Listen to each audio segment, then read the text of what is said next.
Hi guys, I have with me Heather Parady, who I actually met a few weeks ago. And Heather has a podcast to help unconventional leaders to get their voice heard on LinkedIn. So, Heather, why unconventional leaders?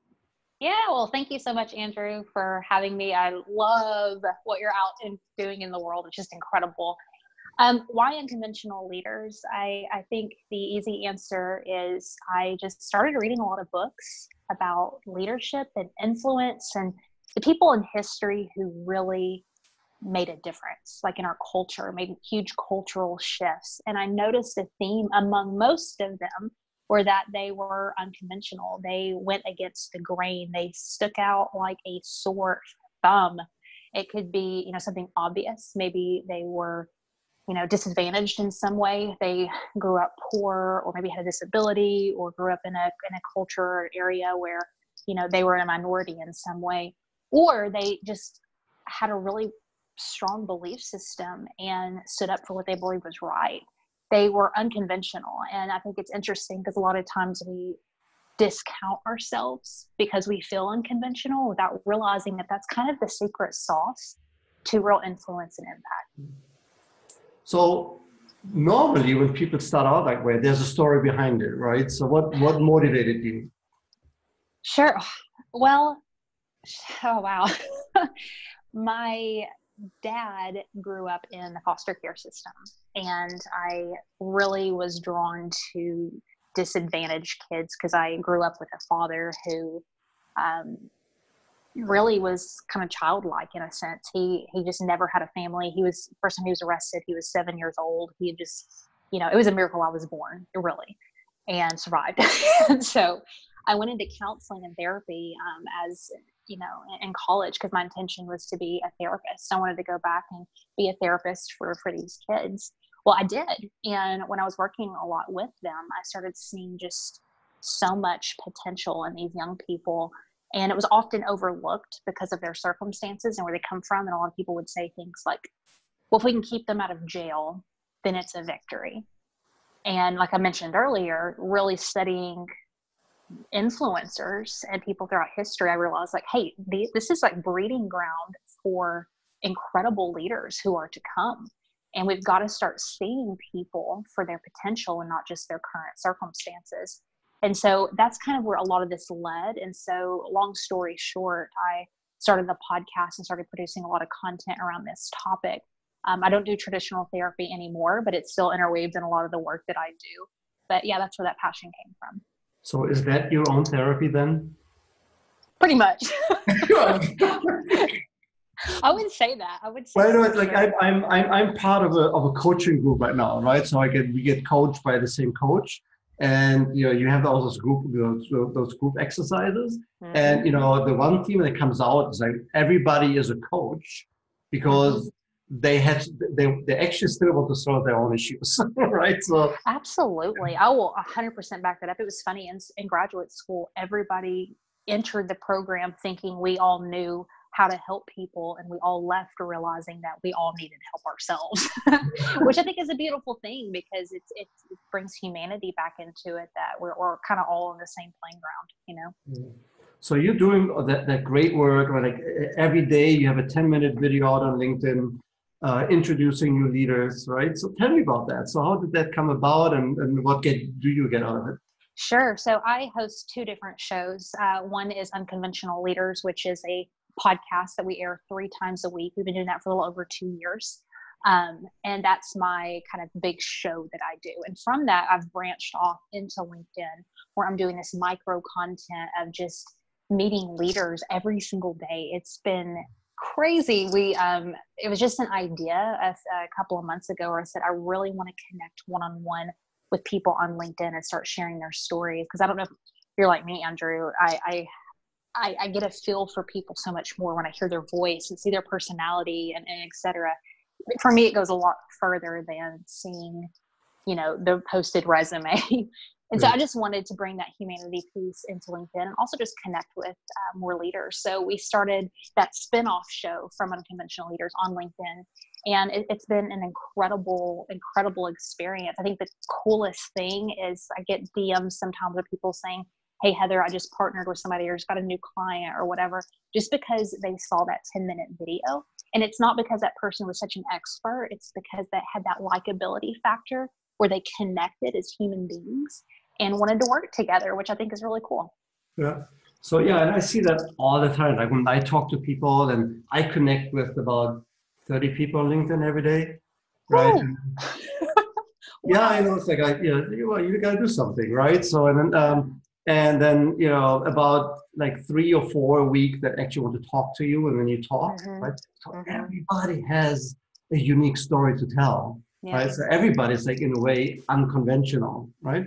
Yeah. So how do you help them? So what does it take, right? From, hey, I have a great idea, right? I want to be a leader. I want to inspire others, right? To actually get the message out, and how do you help?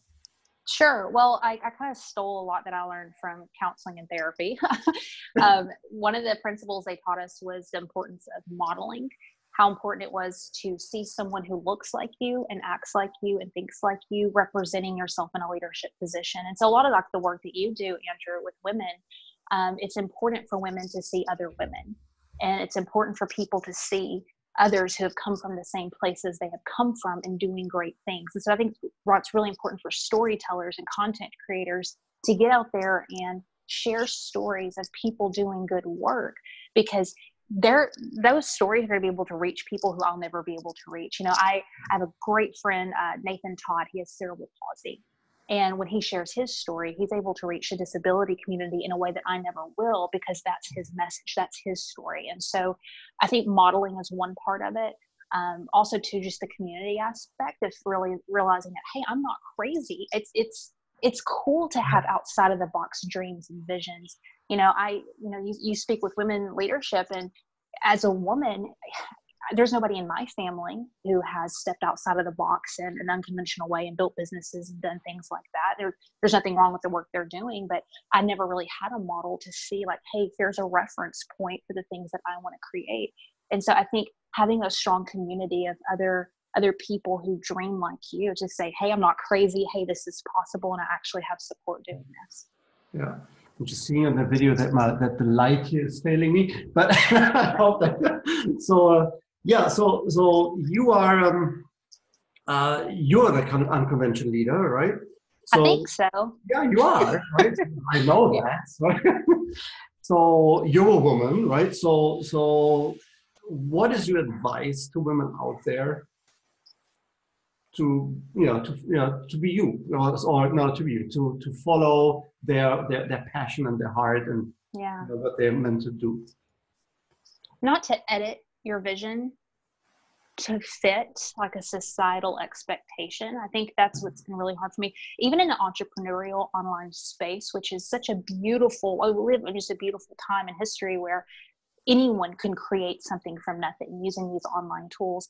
Even in the freedom, I have felt like I needed to edit myself, Andrew, because do you know how many people have said to me, you should target just women? Why are you not doing a podcast for women? Why are you not doing, your business? Why isn't it just for women? And there's nothing wrong with that if that's your calling and if that's your vision. Yeah. But just because I'm a woman, why does my business need to be just for women? I get that all the time, constantly. Yeah. And so what I wanted to say to women is, do not edit your vision and what you feel called to do just because you feel pressured to lean one way or another. You can live fully and wholeheartedly and without abandon, and you're going to scare the crap out of some people who are uncomfortable with that, but they'll move out of the way. And that really doesn't matter in the long end. You're not going to be laying on your deathbed going, oh man, I wish I wouldn't have been so, lived out loud and full. Yeah. It's going to be the opposite. You're going to wish you would have just fully gone after it. Yeah. And, I had the same experience, right? So I'm a man, guy, and my primary audience are women, in leadership positions. And, when I didn't start out that way, it was my coach who told me, Andrew, right? Look, most of your successful clients are women, right? So somehow you connect, right? And I'm like, I'm a man. Well, what do I have to say, right? So I don't have those issues. But then a good friend of mine, who's a VP at a rather large IT company, said, you know what? Yeah, but as a woman, you also need men, to make it, right? So you can't be exclusive, right? So I get it. Yeah. How are you helping your audience to get over that fear that which you have, that I may not be good enough to get this done, or I may not be good enough to deliver?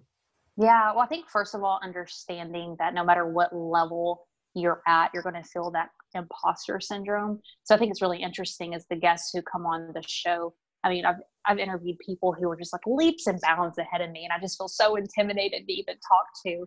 And when you really dig in with them, they all struggle with that. And so it's not this one-time thing that you overcome. It's this continual process, because every time you level up, there's always a new block and a new fear of who am I to do this. And I think, setting just the universe, rather, that's not the word, the commonality in that we all feel that, and it doesn't necessarily go away, I think helps people feel a little more courageous. It's important for people who are successful to still admit fears, I think, which I really appreciate the people who've come on the show, because they're willing to do that. So I think that's one piece. Again, that goes back to that modeling. And then just small, consistent steps.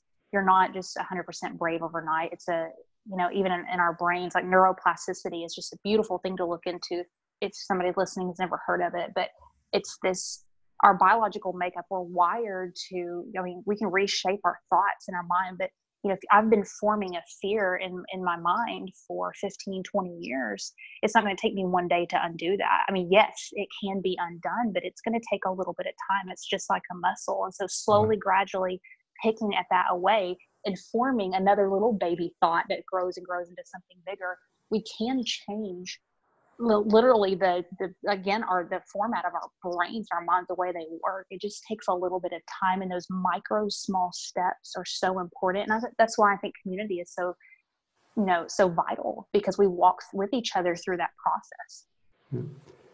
So if I wanted to work with you, right, if I want to establish my authority, right, my name, my brand, how would you help?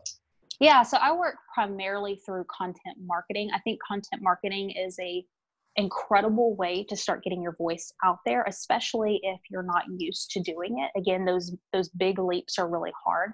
So I help people start sharing their message to the form of long tail content like blogs and podcasts and YouTube and so forth. So I come in and help people use their voice in that way, and then hopefully from there grow and build and be able to monetize and build a lifestyle around that. But yeah, so that's what I do. So in my coaching, at one point I asked my clients, so what are you willing to not do to make the world the way you want it, right? Which I know it's awfully what a great question. It is, right? Because you often see, like, when you ask that question, the answer to that question is the reason why you're not succeeding, right? Give an example, right? So I have like one guy who said, like, you know what, I'm not willing to make cold calls, right? And the context of his business, that meant that's why you're not selling, right? So from what you see, like all those unconventional leaders, right, that you interview, that you work with, what are they willing to not do that actually is in the way of their success? What a great question. That's just like mind blowing to me. I'm going to be thinking about that for a while, just within my own life. I think the immediate thing that comes up for me with that is showing up when it really sucks and you're not seeing results. Because as content creators, and I'm sure you've experienced this too, it's such a long game that a lot of times people start a podcast or an interview series, or they start putting their message out there in some way, and they're like 2 months in and they're like, well, screw it.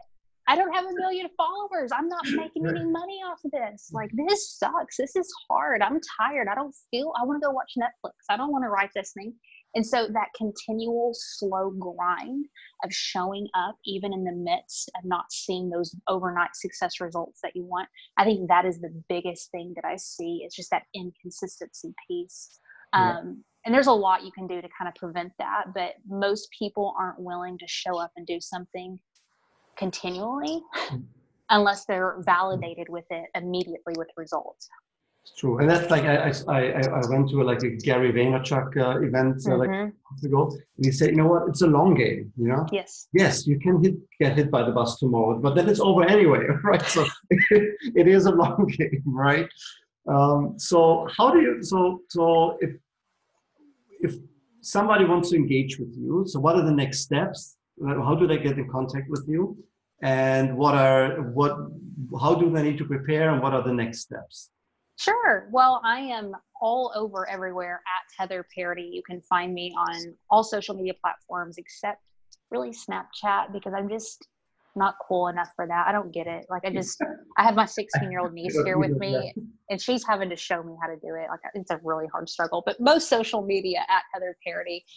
If you're interested in content marketing help, if you struggle with consistency in content marketing, it's heatherparady.com/content lab. And that's where we teach there. And of course the show, I just love anybody to check out the show if they feel like they're an unconventional leader. Okay, so I will put like a link like down here, right, for that. So thank you very much for your time. It's an honor. Right? Thank you. I was honored, and good luck to you. I'm sure we're going to stay in touch, right? So definitely. More power to you. Thank you. I appreciate it.